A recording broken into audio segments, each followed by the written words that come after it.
Muchas gracias, Susana. Debo decir que como pasa cuando vienen estos invitados,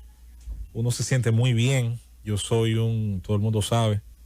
un fanático enfermizo de los temas económicos. Creo mucho en la capacidad de los pueblos transformar a través de su recurso humano la riqueza. La riqueza es un concepto, señores. Durante muchos años, donde había una montaña, había una riqueza potencial. Y alguien que pudo estudiar, tener la capacidad, desarrollar un capital. Entonces después llegó con unos instrumentos y descubrió que ahí en esa montaña había estaño, cobre, oro, y esa riqueza potencial que podía estar sepultada, entonces termina convirtiéndose en riqueza. A su vez luego, ¿qué pasa con esa riqueza? ¿A dónde va? ¿Dónde se queda? ¿Dónde se reinvierte? Esa es la dinámica eterna, señores, desde el inicio de los siglos. Entonces lo que tenemos que reproducir en nuestra nación son las mejores prácticas, las mejores políticas, la mejor tradición productiva que ya en otras naciones ocurrió. Siempre muy satisfecho ese tema de las pymes. Pero hoy quiero dirigirme hacia otro destino, hacia otro punto cardinal en mi barca. Y está más relacionado el tema de la transparencia, la corrupción, en su lucha, en la parte preventiva, en la parte punitiva. Y quiero empezar diciendo, y ya más temprano nuestro compañero Esteban, que tiene un gran conocimiento del tema eléctrico, del tema financiero, como todo el mundo sabe, pero esencialmente los temas relacionados a las distribuidoras de electricidad. Pero quería enfocarlo de otro punto de vista, quizás complementario. Es muy importante que este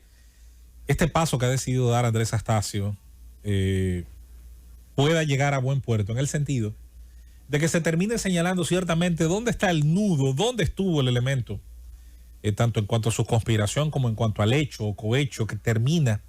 haciendo que los de siempre, los que fueron ganadores, los que nunca perdieron ninguna batalla por licitaciones y por contratas, pues pueda entenderse desde dónde se tomaban esas decisiones, desde dónde llegaba el dedo que señalaba,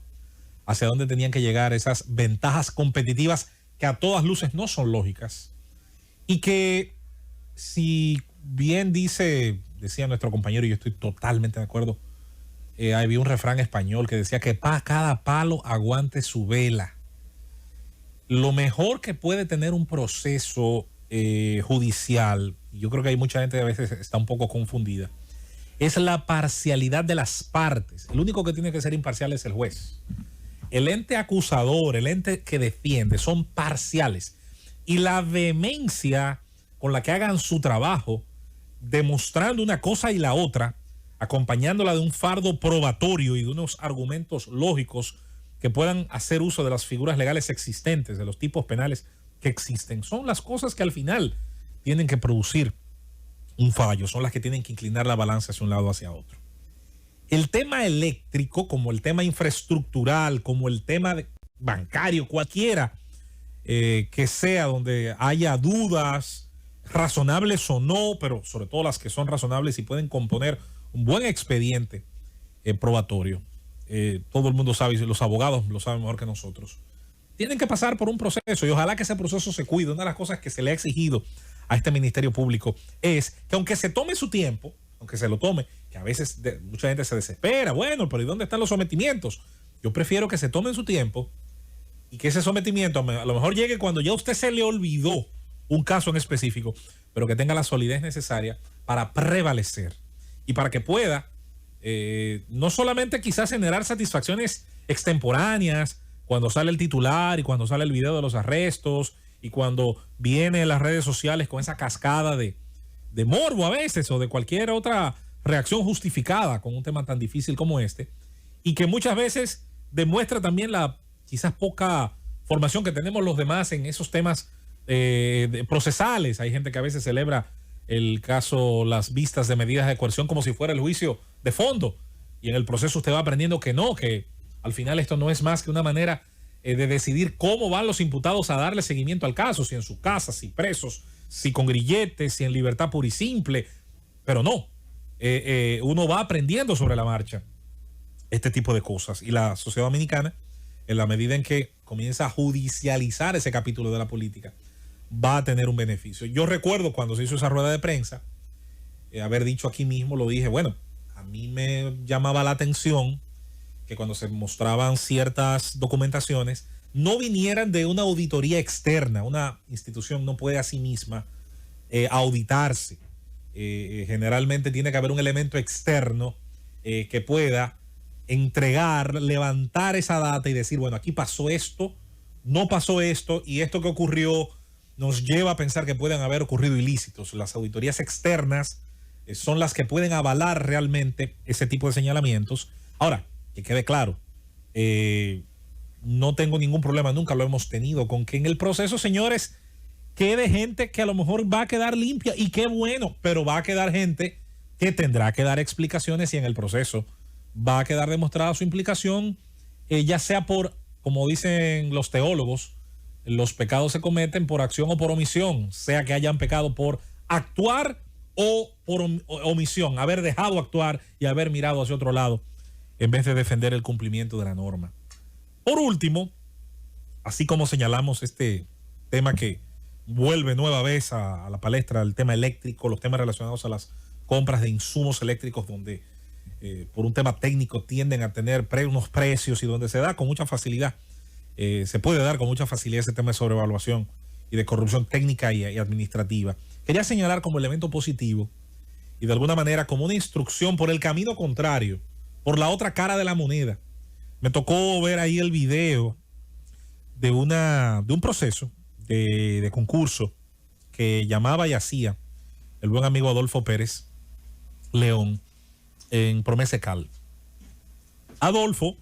es un joven funcionario que ya lo hemos tenido aquí en cabina, y que al momento de hacer eso yo tuve un déjà vu. Yo me fui, mi mente se fue al año 2012. Yo no sé si los compañeros en cabina recuerdan cuando se hicieron los primeros concursos relacionados a las ubicaciones de las aulas y de las escuelas. Ese proceso inició de una manera tal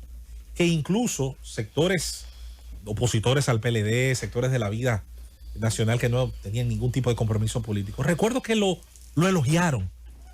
Y incluso ingenieros que generalmente habían participado en la política, adjuntos a algunas figuras del entonces PRD, hoy PRM, recuerdo que dieron señalamientos elogiosos a cómo eso inició. Penosamente, llegarían años después, tiempo después, las nubes negras del proceso que se dio con el tema de los pagos y de la oficina de ingenieros supervisores, y el tiro del ingeniero en el baño de esa institución que abrió la brecha a abrir la caja de Pandora de lo que se estaba dando con el tema de los pagos, que es otra parte en la que el Estado también tiene que mejorar mucho su autocontrol y su supervisión. Y eso, señores, terminó enlodando lo que a lo mejor había iniciado bien en esa primera administración. Cuando veo este intento importante que hacen jóvenes funcionarios, gente que se le está jugando, tanto para que el presidente Luis Abinader mantenga su confianza en ellos, claro está, y quizá y pueda contar con ellos para las mismas políticas que hoy dirigen y para muchas otras cosas. Tienen que valorar esos procesos, pero mantenerlos y seguirlos hasta el más mínimo detalle, porque en una cultura como la nuestra, señores, y yo sé que es un tema muy difícil de manejar en los medios de comunicación, sí, la condena moral se da, la condena mediática se da, es injusta la mayoría de las veces, es extemporánea, es rápida, se hace de una manera a veces muy febril, pero tiende a darse también donde lamentablemente se da aquella máxima de que el río suena. Quizás es muy cruel apuntalar un refrán, una máxima a algo que debería, por el contrario, ser tan minucioso como un proceso judicial que pueda demostrar de manera indudable si una persona es culpable o inocente. Sin embargo, en países como los nuestros uno está tan acostumbrado, han sido décadas de frustraciones relacionadas a procesos relacionados a la corrupción y al tema del manejo de las cosas del Estado, que ya muchos entienden que solamente basta con que inicie una acusación, un rumor, con que se inicie un señalamiento para iniciar ese proceso de condena social. Ojalá que estos próximos años, donde se apuesta a la figura de un Ministerio Público independiente que está haciendo señalamientos incluso a ambos lados de la vereda, como pasa con este tema de la lotería, que uno espera también sea el inicio de procesos de los dos lados, del antes y del después del cambio de gobierno anterior, y donde no haya diferencias para nadie en el cumplimiento de la norma, pero que también se convierta en una cultura de prevención Eso que igual están haciendo otros. Quizás hoy me acuerdo del ejemplo de Adolfo Promese, que es una institución que también hay que cuidar mucho. Pero lo menciono por señalar que hay que comenzar previniendo. Hay naciones que tenían una situación tan difícil con el tema de la corrupción que decidieron generar en su legislación, señores, unas cargas tan duras, tan fuertes. Y miren que yo soy de los que no necesariamente le da pie a aquello de que mayores penas se convierten automáticamente en elementos disuasorios de ciertas prácticas, pero hay que decirlo, en naciones asiáticas, en naciones del sudeste asiático, en casos de importantes niveles de desarrollo, se produjeron sin dudas culturas de máximos castigos a la corrupción técnica y administrativa en el Estado, como una manera de mandar un mensaje a la sociedad y generación tras generación, generar un respeto sagrado por lo que es de todos, por el tesoro común que sale de nuestros bolsillos, que es el erario, que siempre es importante repetirlo, es la riqueza que generamos los actores de un libre mercado a través de las ventas, las compras, el ahorro y cualquier transacción que hagamos todos los días tiene ahí una fiscalización, tiene una confiscación de riqueza a través de los impuestos y que se supone debe ser devuelta en infraestructuras de calidad, en formación de servidores públicos de calidad, en la política de seguridad, en lo que tiene que ver con nuestras cárceles, en las políticas de salud que el Estado ha decidido tener y mantener. Y esto, señores, se enriquece, nos guste o no, con un Estado de Derecho fuerte. No se trata de fusilar sumariamente, pero el Estado de Derecho se ejercita, entre otras cosas, con procesos claros, diáfanos, y ahí es donde tienen que ayudarse los actuales funcionarios. Tienen que ayudarse en la prevención, pero también con que los levantamientos sean correctos, sean apropiados, para que después no se caigan, para que después no generen esas frustraciones, para que después no terminen tal vez la montaña pariendo un ratón en el resultado final, como mucha gente entiende que ha pasado en otros casos que todavía están en proceso o que ya están finalizando o que se aventuran hipotéticamente a cerrar esa última página. Así las cosas, defendamos ese tesoro común, defendamos la institucionalidad, hagámoslo bien, pero generemos sobre todo una cultura de prevención para que luego no tengamos que solamente tener que darle seguimiento a la parte punitiva, ya a la judicialización de los procesos.